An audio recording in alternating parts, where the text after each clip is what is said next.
순종이 이긴다라는 제목으로 하나님 말씀 나누겠습니다. 고등학교 때 제가 거의 매일 외웠던 성경 구절이 있습니다. 빌립보서 4장 13절이었습니다. 내게 능력 주시는 자 안에서 내가 모든 것을 할 수 있느니라. 특별히 모든 것을 할 수 있다라는 부분에서 힘을 주어서 암송했고요. 또 할 수 있다는 그 부분은 영어로 외웠습니다. 모두에게 낯설지 않은 문장일 것입니다. I can do everything. 모든 것을 할 수 있다. 당시 저의 연령대의 크리스천 학생들이 그같이 외웠고요. 또 청장년들도 같이 외웠던 것을 기억합니다. 내 사전에는 불가능이 없다는 나폴레옹의 말에 열광했던 80년대 사회 분위기가 있었습니다. 거기에 부응해서 가장 인기가 있는 어구가 할 수 있다. I can do 그 어구였지요. 아마 지금도 가장 사랑받는 어구 중에 하나임이 틀림없습니다. 여러분, 예수님께서 거의 매일 되뇌이셨던 말씀이 있었다는 것 아십니까? 역시 영어로 표현하면 이렇습니다. I can do nothing. 내가 모든 것을 할 수 없다는 오늘 말씀입니다. 30절에 오늘 본문 말씀뿐만이 아니라 요한복음 5장 19절에도 같은 맥락으로서 말씀이 나오고 또 17절, 아니 요한복음 전체에 그와 같은 주의 말씀의 표현이 나오고 있습니다. 사실 본문은 할 수 없다는 것이 우리말보다 또한 영어보다 더 강조되어서 나오는 원문이라는 것입니다. 헬라어 원문이 그렇지요. 우 디나마이 에고, 불가능하다 나는, 이렇게 시작되는 문장입니다. 이 불가능하다라는 어구가 문장 초두에 있어요. 할 수 없음을 강조하는 것입니다. 우리 예수님께서는 할 수 없다는 사실을 이렇게 매일 반복 상기하셨다는 것입니다. 그래서 승리하셨다. 아이러니하지요? 그래서 사명을 감당했다. 역설적이지요? 우리는 할 수 있다. 이 부분에 강조를 두는데 예수님은 할 수 없다. 강조하신다는 것입니다. 여러분, 어떤 차이가 있겠습니까? 무엇이 다르겠습니까? 그것은 예수님께서는 순종에 강조점을 둔 것입니다. 우리는 나 할 수 있다. 내게 초점을 돌리고 나의 능력, 거기에 강조를 두었다면 예수님은 그렇지 않았지요. 사실 우리의 I can do everything이나 예수님의 I can do nothing이나 강조점은 같습니다. 하나님과의 함께 하심이 초점이라는 것입니다. 우리 예수님처럼 능력이 무한하거나 우리처럼 능력이 아예 없거나 사실 중요하지 않습니다. 우리는 그 능력 유무에 마음을 두는데 그렇지 않다는 거죠. 하나님이 함께 계시느냐가 중요합니다. 그래서 오늘 본문에 우리 예수님은 할 수 없다 스스로 이렇게 강조하시는 것입니다. 항상 하나님께 초점을 맞추는 삶이라는 그런 강조 아니겠습니까? 역시 우리도 내게 능력 주시는 자 안에서 모든 것을 할 수 있다. 사실은 빌립보서 4장 13절의 고백은 내게 능력 주시는 자 안에서라는 그 어구가 강조점이 있는 거죠. 승리의 비결은 능력의 많고 적음에 있지 않습니다. 오직 하나님의 함께 하심에 대한 확인, 그리고 그 하나님 뜻에 따라 순종하겠다는 결단에 있다는 것입니다. 오늘 본문을 통해서 이 부분 조금 더 자세히 살펴보겠습니다. 그래서 우리에게 얼마나 순종이 중요한가 알아보고 싶습니다.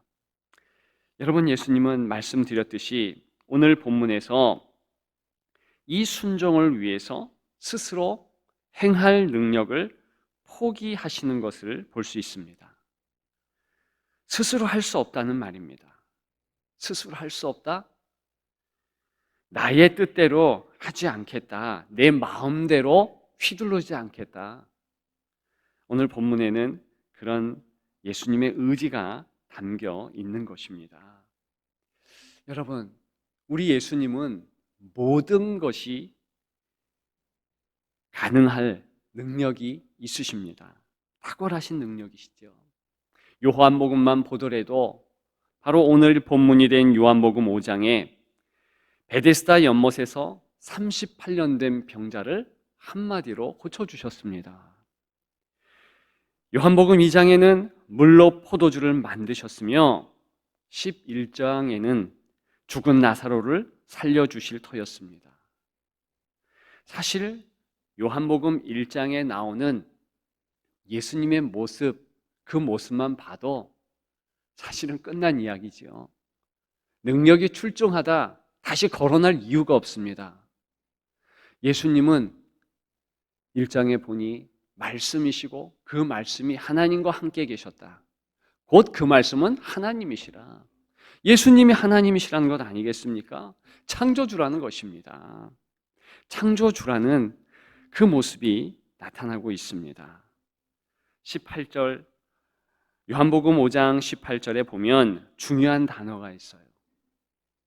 동등이라는 단어입니다. 예수님은 하나님과 동등 되십니다. 지난주 말씀드렸듯이 도마의 감탄 안에 나의 주님, 나의 하나님, 예수님에 대한 표현이 있지 않습니까? 예수님의 하나님이시라는 거예요. 한 하나님을 믿는 유대 문화에서 나의 주님, 나의 하나님은 예수님이십니다. 이런 고백은 너무나 훌륭하고 탁월한 고백입니다. 여러분, 정말 그렇지 않습니까? 우리 하나님 예수 그리스도 그 모습으로 우리에게 오신 것입니다. 성삼위 하나님 가운데 제2위인 예수님의 하나님 되신 모습, 그것이 오늘 본문의 배경되는 내용 아니겠습니까? 그런 예수님이셔요.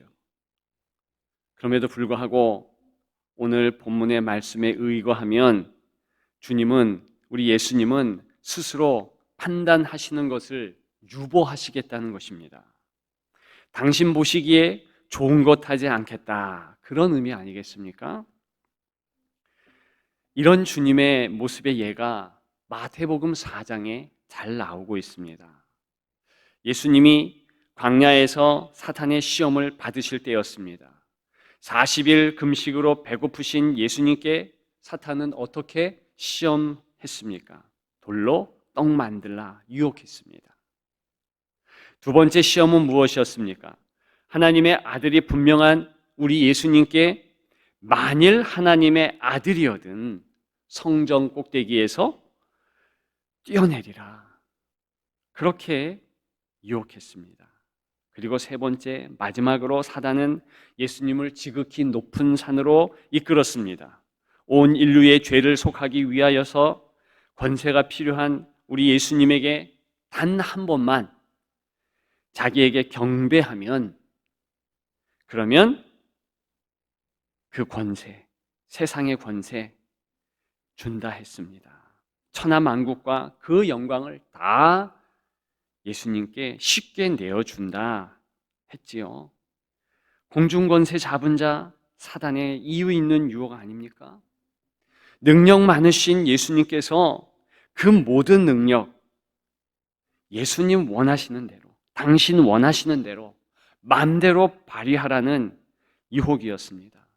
세 가지 시험의 요점은 거기에 있는 것입니다. 우리 예수님 어떻게 하셨습니까? 모든 시험을 기록된 성경 말씀, 즉 하나님의 말씀을 인용하시면서 물리치셨다고 했습니다. 하나님의 뜻대로 하셨다는 것입니다. 예수님의 원대로 한 것이 아니고 예수님의 마음대로 한 것이 아니라 부복했다는 거죠. 하나님의 뜻에 복종했다는 것이죠. 그래서 모든 것이 하나님의 역사하심에 따르겠습니다. 그런 마음으로 나아갔다는 것입니다. 그래서 사단을 물리치셨다는 것입니다. 여러분, 만일 예수님께서 그런 시험에 마음대로 예수님 원하는 대로 하셨다면 어떻게 되었을까요? 분명히 하나님 뜻대로 구원은 이루지 못하셨을 것입니다. 적어도 순종의 아름다운 모습 보이지 못했을 거예요.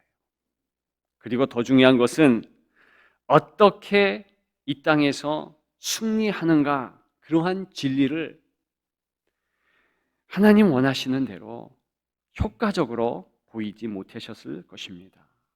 여러분, 사실 우리가 힘을 얻는 데는 우리의 능력 아닙니다. 정말 아니에요. 무엇입니까? 오늘 예수님이 말씀하시고 몸으로 보여주시고 하시는 그런 순종입니다. 그런 면에서 순종 자체가 능력입니다. 여러분, 예수님이 이런 모습을 보이셨어요. 그러면 우리는 어떻게 행해야 하겠습니까? 우리 또한 예수님께 배워야 할 것입니다. 승리의 비결, 예수님에게서 배워야 할 것입니다. 우리 승리의 비결, 간단하고 명료하죠. 우리의 능력에 있는 것이 아니고 우리의 순종하는 모습에 있다는 것입니다. 맞습니다. 우리 하나님은 능력을 부어주셔서 우리의 부족함을 채워주십니다. 강하게 하십니다.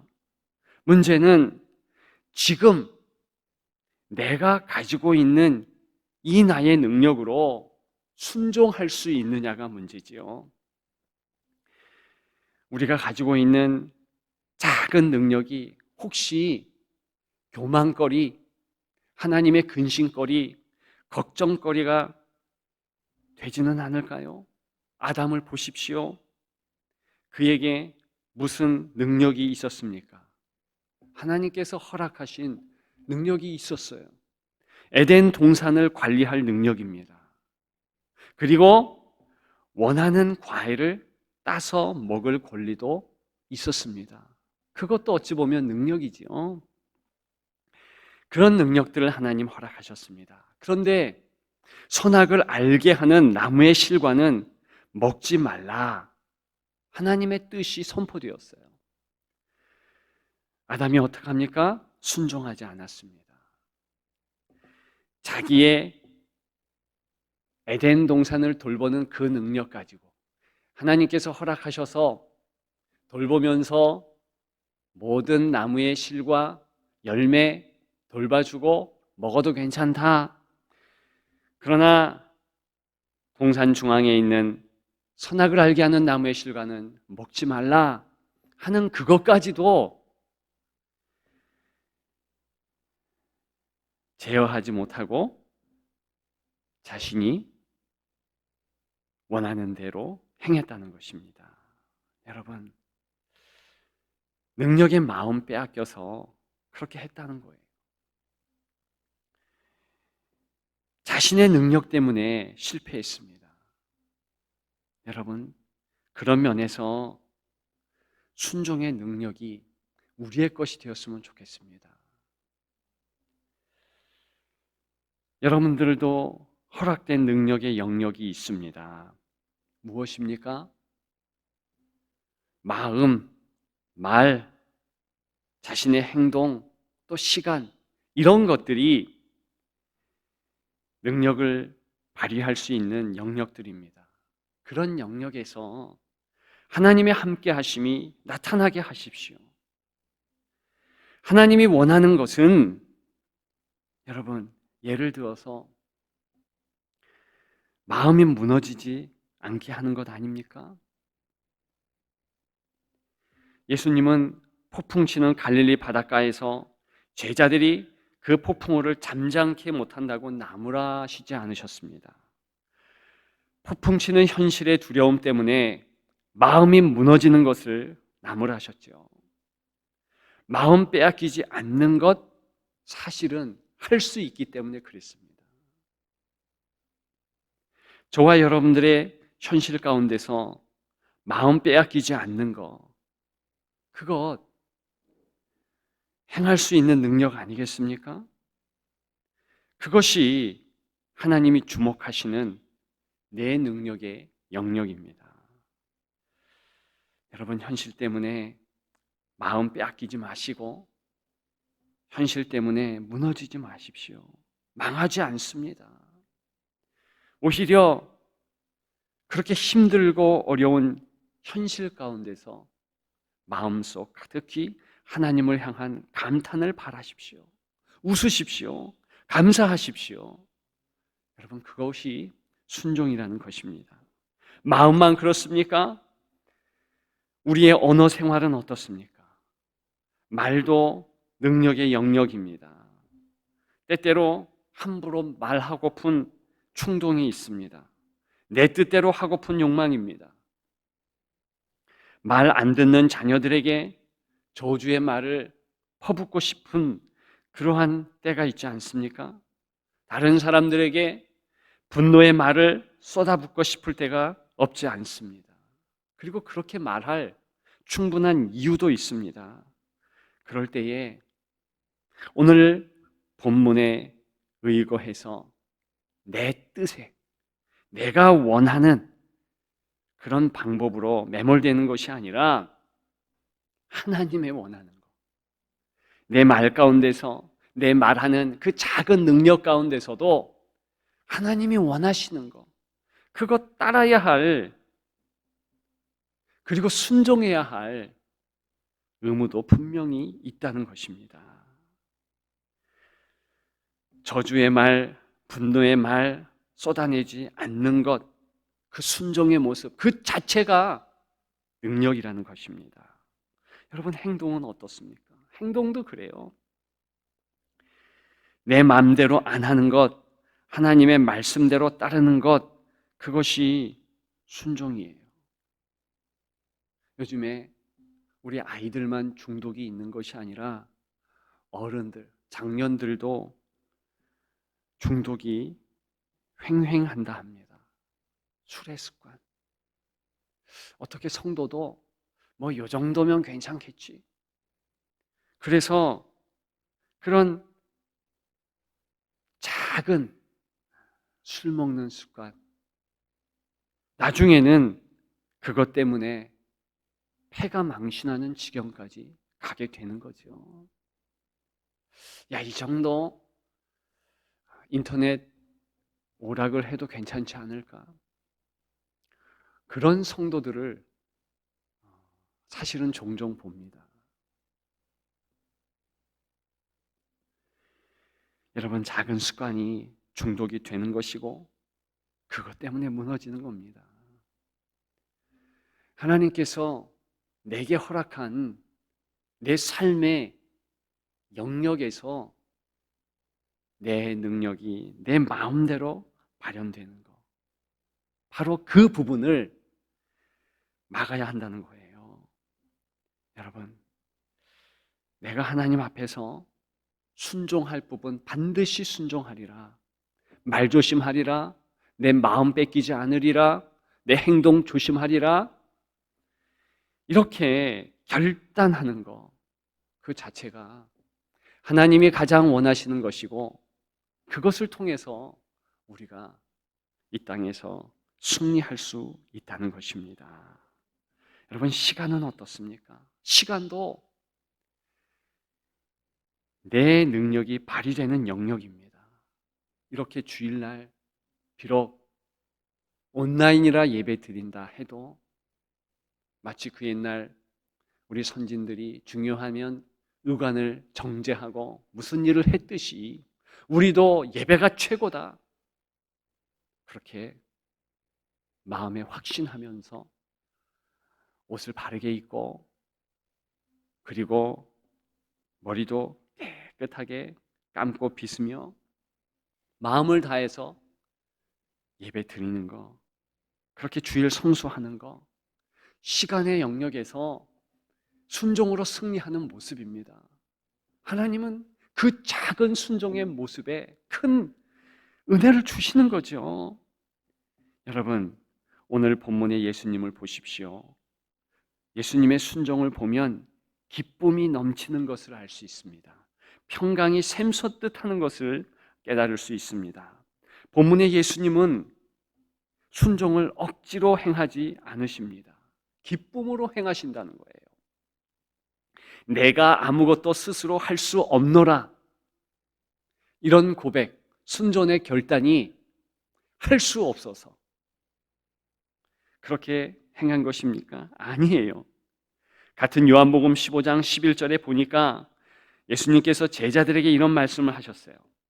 내가 이것을 너희에게 이름은 내 기쁨이 너희 안에 있어 너희 기쁨을 충만하게 하려 함이라. 예수님이 기쁨이 충만하셨다 그랬어요. 여러분들에게 읽어드리지 않았지만 10절에 보면, 연속되는 10절에 보게 되면 왜 예수님이 기쁨이 충만하셨는가? 순종하셨기에 하나님 계명에 마음을 다했기 때문에 충만한 기쁨이 있었다는 것을 잘 알 수 있습니다. 오늘 본문에 스스로 할 수 없느라, 이 선포도 기쁨의 감탄이라는 거죠. 선포라는 거죠. 여러분, 순종할 때에 우리 하나님께서 기쁨을 주셔요. 저와 여러분들이 작은 순종에 마음을 다할 때 하나님의 하늘에 넘치는 기쁨이 있는 것입니다. 그렇게 되기를 주님의 이름으로 축복합니다. 여러분, 마지막 기억해야 될 사실이 있습니다. 순종이 이긴다는 거예요. 순종이 이깁니다. 오늘 본문에 보면 심판이라는 단어가 나옵니다. 듣는 대로 심판하노니 나는 나의 뜻대로 하려 하지 않고 나를 보내신 이의 뜻대로 하려 함으로 내 심판은 의로우니라, 이렇게 말씀하고 있습니다. 물론 이 심판이라는 단어, 영어로는 judge, 이 단어를 그냥 판단으로도 생각해 볼 수 있습니다. 그러나 문맥을 살펴보면 끝날에 있을 심판을 언급한다는 것입니다. 그래서 29절에 생명의 부활, 악한 일을 행한 자는 심판의 부활로 나아온다, 이런 어구 연결하며 오늘 본문이 있는 것입니다. 마지막 날에 심판을 언급하는 것입니다. 계시록 20장 11절에 보면 흰 보좌에 앉으신 주님의 심판이 언급되어 있습니다. 사도신경을 보면 우리가 그런 고백을 합니다. 우리는 산자와 죽은 자를 심판하러 오시는 예수님을 믿는다는 거죠. 예수님 심판의 주인 되십니다. 그런데요, 이 심판이요, 어떻게 이루어지는가? 듣는 대로 심판한다 그래요. 듣는 대로. 더 정확히 말하면 동작에 계속 반복을 담고 있는 듣는다 현재 시제이므로 계속하여 듣는 대로 심판하신다는 거예요. 그러면 지금 예수님이 말씀하시는 현재 시점에서 계속 예수님께서 하나님의 말씀을 청종하며 어느 때까지 그 청종의 모습이 계속되는가? 심판 자리까지 계속된다는 거예요. 그리고 그 심판도 하나님께서 말씀하시는 거기에 순응순종하면서 심판하신다는 거예요. 그래서 의롭다는 것입니다. 여러분, 예수님도 그러하실진데 저와 여러분들 어떻습니까? 우리의 심판의 모습, 순종의 승리의 자리가 된다는 것입니다. 심판의 자리는 그렇다는 거예요. 우리가 작은 순종 연속해서 계속 나아갈 때, 그러면 마지막 우리의 끝자락의 심판도 순종으로 인하여서 가장 아름다운 자리, 역시 기쁨과 감사가 넘치는 순종, 마지막의 자리가 된다는 것입니다. 여러분, 순종이 정말 제사보다 낫습니다. 여러분의 삶을 순종으로 그렇게 만들어 가시기를 주님의 이름으로 축복합니다. 말씀을 맺습니다. 8대 거짓말이 있다 합니다. 첫째, 부자가 되면 행복할 것이다. 둘째, 유명해지면 행복할 것이다. 셋째, 딱 맞는 결혼 상대를 만나면 행복할 것이다. 넷째, 친구들이 많으면 행복할 것이다. 다섯째, 매력적인 외모를 가지면 행복할 것이다. 여섯째, 신체 장애가 없으면 행복할 것이다. 일곱째, 가까운 누군가가 죽지 않으면 행복할 것이다. 여덟째, 세상이 살기 좋은 곳으로 변하면 행복할 것이다. 여러분, 이것이 다 거짓말이죠? 아니에요. 순종하면 행복할 것입니다. 여러분, 순종이 이깁니다. 순종하는 모든 성도들 다 되시기를 소망합니다.